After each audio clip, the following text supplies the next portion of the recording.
Sali yow lu foofu luñ fay doyee question Sénégal. c'est une question. non mais quand même wala gars yi dañ doon xaar pour ñu poser fa ay questions martyrs yi question mais loolu ñëw na fële ci société civile bi. léegi. peut-être ñu bëri jàppoon nañu ne question yooyu dina ñëwaat. non Sali yow. parce que am na ñu bëri ñoo xam ne peut-être audition bi. xamuñu intérêt bi nga xam ne moom lay poser en plus de ça aussi tamit li nga xam ne moom moo ciy xew au-delà de par exemple le Sénégal bi nga xam ne moom la ñuy wax ndax gis nañu li nga xam ne moom moo xew foofule ca siège ba entre les militants de Pastef ak ñi nga xam ne ñoom ñoo ñëwoon ngir soutenir ci Macky Sall ba am na ay altercation yi nga xam ne amoon na foofu ci ñenn ci ñooñu ñi nga xam ne ñoom ñooy waa Pastef yi ñoom jàpp nañu ne coûte que coûte ñee foog ñu dégg leen foog ñu xam Macky Sall lan la def fii nga xam ne moom mooy Sénégal. on parle des Nations Unies c'est du sérieux. waay c'est du sérieux. seen naajo boobu ñu jël noonu. kuy naajo. lu xees lu xonq li. kan la. lu jigéen lu xonq li. mooy kan. mooy lu jigéen lu xonq li rek. fu mu bokk ki ñu wax ne ci ñoom moom moo defar site internet bi naan non au Macky moom moo nee nañ yaay Nations Unies la nekk lay liggéeyee. ñu jël ko léegi nee nañ mooy jébaane Macky Sall Nations Unies salle ba sax toogu fa ci conférence bi début ba la fa toog avant conférence bi di commencer génnee nañ ko salle bi. xam nga Pastef dañu waroon noppalu dem nañ jël fi Juan Branco naan non avocat tubaab bu aay la yaakaar ne nit ñi xamuñu Juan Branco gars yi jël Juan annoncé ne dafay bind kii nu mu tuddati dafay bind plainte rek gars yi relayé ko Macky Sall porté nañ ko plainte CPI Juan dem na déposé ko Juan dugg CPI jël plainte ba jaawale procureur CPI ba ak gardien ba jox ko gardien ba dem xàmmewul sax gardien beeg kii ba nu mu tuddati ak procureur bi. di avocat yow tamit. waaw mën na nekk avocat mais xàmmewul procureur CPI ak gardien ba la ko jox. gardien kay xàmmee nañ ko. gardien ci porte ba lay taxaw xam naa li ma la wax moo tax plainte ba léegi boo leen laajee CPI ana plainte ba dañ naan la gisuñ plainte xam naa li ma lay wax sari kon moo ko tey kon ndax dem na ba CPI moom Juan moom dem na ba CPI mais lettre ba yeggul ci procureur. waaye bu yaa yeggul ci gardien bi gardien bi non Juan dem na ba CPI gis naa ko dem na ba CPI moom. mu ngi mel ni ndaw si rek ndaw si dem na ba ONU. gars yi naan waay Macky Sall waa xoolal ndaw si gars xam nga man nag bëgguma di attaqué jigéen moo tax ndeysaan moo tax lu bari wax ma ko ay bu doon góor la si ndaw si bu doon góor la ndeysaan après mu génn nag ñu génnee ko nag ndeysaan mu dem déggoo fa benn yoon fu ñu posé. ay lan moo xew sa réew déjà Sénégal sax n'était pas représenté là-bas. Pourquoi. Pourquoi le Sénégal n'était pas venu. gis nañ fa Guinée. tous les pays il y avait eu 191 yaakaar naa des pays membres ak ay organisations membres ak institutions yu Nations Unies. Pourquoi le Sénégal n'était pas présent dans la salle. Pourquoi. Je ne sais pas dañoo rus dañoo boycotté wala lu xew. Il devait y avoir un représentant du Sénégal. Pourquoi il n'est pas venu. bu ñëwoon sax amaana bu jëloon kàddu. laaj ko ci mu soulever question yooyu. waaw mais foofu noonu Nafi kii xulama Nafi Sali foofu. li nga xamante ni moom lañ doon waxtaanee mooy comment réformer les Nations Unies comment. nan la ñuy dëgëralee les droits des femmes dans le monde. c'est-à-dire foofu daal li ñu fa doon waxtaanee boo bëggee dégg mooy nan la ñuy jubbantee àdduna bi. Il n'y a pas de conflit au Sénégal. Il n'y a pas de conflit déjà ñii seen wax yeggul jam ñaajo yow ñoo xamante ne seen anglais leerul non dégguñu anglais seen français leerul mënuñ sax wax wolof bu baax mais ñooñu kan lañ mën a jébaane ci àdduna bi. mais ñoom Tunkara dégg nañ anglais. Tunkara tekkiwul dara États-Unis lu dul wër di live ci oto yi nekk biir otoom di live kenn xamul ci oto la dëkk kenn xamul këram la dëkk. office ko office yi nga am chance mu naan office. déggoon naa dañ ko jàpp wala. kat yi ñu ko woon jàpp. ba mu xaw ma ndax bàyyi nañ ko xaw ma office daal la fa la doon wax ba ko gars yi di xëpp kii. café gee kii non. yaa dañuy dégg naa caaxaan rek cappuccino lañ ko sotti. ah yaa dañuy caaxaan rek léegi daal li xew mooy l'avenir de Macky Sall aux Nations Unies dépend des 5 vétos d'abord ensuite les 15 autres membres. mais lan mooy suite bi après l'audition. au mois de mai mi-mai. la ñuy def les vétos tey nag je vais être pessimiste pas optimiste. parce que tey dama bëgg a def li ma bëgg def ñu def une analyse non partisane xam nga man dama far ci Macky Sall ci Nations Unies bi. waa léegi bul far. waaw dama bëgg léegi nii ñu essayer dina xaw a jafe. mais ñu essayer tuuti def une analyse un peu objective.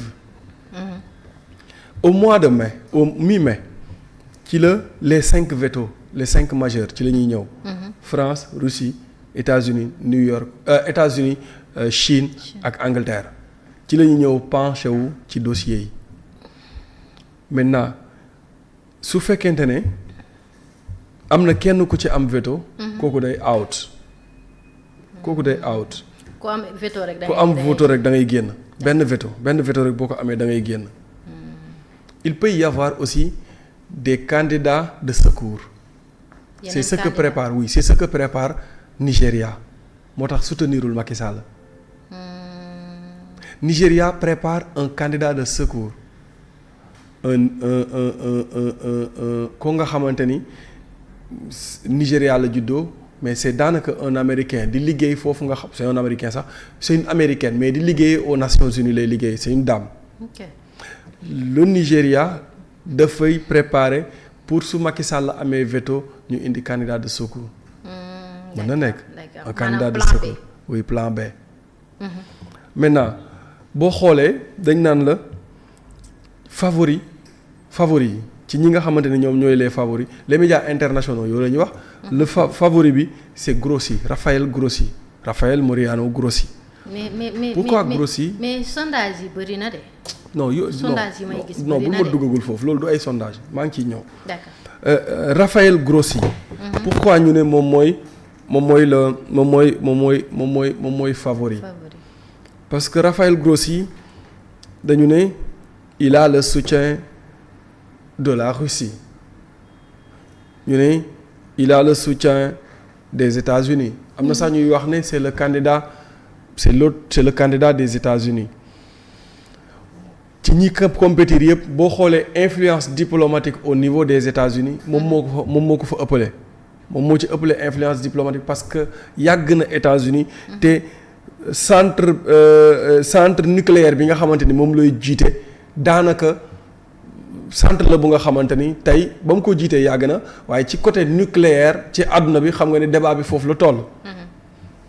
tey mu amoon benn incident bu amoon ci diggante moom ak États-Unis bien avant guerre bi di éclater nga xamante ne États-Unis moom li mu bëgg mooy s'opposer à l'obtention du nucléaire de l'Iran par exemple.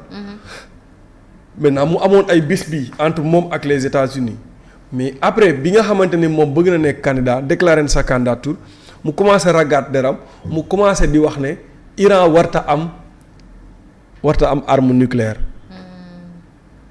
mu commencé wax loolu et loolu campagne boobu mu jël noonu mu am leneen lu mu ko jox États-Unis beneen aura bu mu ko jox États-Unis mi ko mere woon ñenn ci États-Unis ñi ko mere woon ñu commencé ko applaudir commencé ko jàppal tànk parce que li muy plaider foofu noonu keneen ki nga xamante ni am na influence tuuti ci biir États-Unis pourquoi je parle des États-Unis après naa la ko parce que États-Unis c'est très important ci li nga xamante ni moom mooy veto yi keneen ki mooy Michelle Bachelet non pas Michelle Bachelet Greenspan moom dafay plaider pour l'avortement médicalisé dans le monde te xam nga loolu par exemple dafa nekk campagne bu nga xamante ni États-Unis maanaam dañ ko fonk saa ñoom pour ñoom l'avortement médicalisé dafa war a général ci àdduna bi yëpp moom loolu daf ko may ci beneen partie États-Unis bi daf ko fa may beneen code maintenant pourquoi ma taxaw kese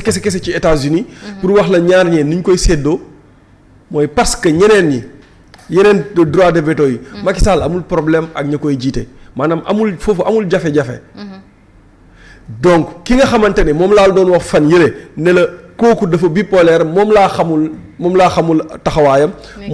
mooy Donald Trump. léegi su fekkente ne Donald Trump dafa kii nu mu tuddati dafa bokk ci ñi ànd ak ki nga xamante ne moom mooy Grossi. su àndee Grossi dafay opposer son veto ci Macky Sall wala ci keneen.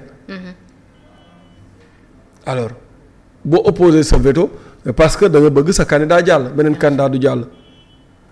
maintenant nag Macky Sall nan lay travailler ci côté influence ba mën a gañewaat la confiance des États-Unis instant bi loolu moo nekk ba mën a gagner la confiance des États-Unis wala ba mën a am assurance su États-Unis foofu la lobbying bi toll instant bi ñu ngi wax ni ñëpp dañuy analyser ni ñuy analyser dañ koo teg ci li nga xamante ni moom mooy influence ci wàllum Nations Unies ki ci gën a yàgg ki ci gën a am expérience mais aussi ki ci gën a am taxawaay surtout ci période bi ñu nekk nga xam ne crise nucléaire dafa am maanaam conflit nucléaire dafa am donc moom il s'est profité ci conflit nucléaire boobu pour ragg deram pour mën a amaat beneen aura biir États-Unis looloo ko def favori mu nekk ci kaw maintenant Macky Sall am na staff bu muy liggéeyal mu ngi recevoir ay ambassadeurs mu ngi recevoir ay présidents mu ngi recevoir mu ngi débattre campagne maintenant nag mi-mai ci la ñuy commencer nag droit de veto yi commencer si Macky Sall par malheur mu am veto bon écoute Nigéria dafay buux sa candidat de réserve. D'accord. Et lu mel noonu dafa amoon ci deuxième bi nga xamante ne Kofi Annan mu ngi doon nekk candidat pour une deuxième fois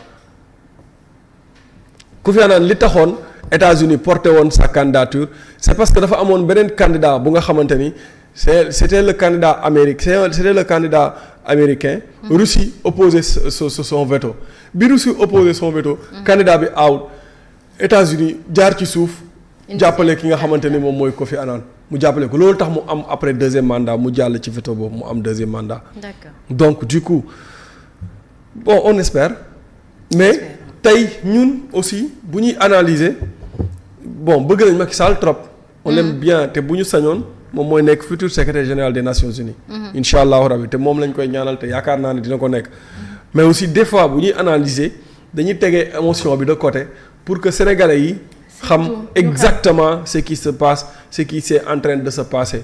Surtout maintenant nag Sénégal amul benn influence boo nga xamante ni war na mën a tere Macky Sall mën a jàll wala mu mën a dem parce que mooy loolu. mais les sondages yi ñuy gis. yooyu du ay sondage Sali ay kii la ay site la yu nga xamante ni. maanaam dañ fay parier. ay site de paris la dañoo afficher les candidats. ku ci nekk ñu ne la léegi yow da ngay parier ci benn candidat. am na ñuy parier ci Grossi parce que site boobu noonu. bitim réew la nekk wax sénégalais yi xamuñu ko maintenant ña fa voté ñëpp ña nga gis noonu ñëpp ñu doon voté bitim réew lañu nekk ku ci nekk da ngay miser ci sa candidat. donc léegi su candidat boobu gagné waaw non da ngay miser da ngay jël xaalis teg ci benn candidat carte la site la boo xam ne site carte la. parce que damay gis sondage yi am yoo xam ne am na benn bu ma gis que Macky Sall moo nekk dernière position am na beneen bu ma gis Macky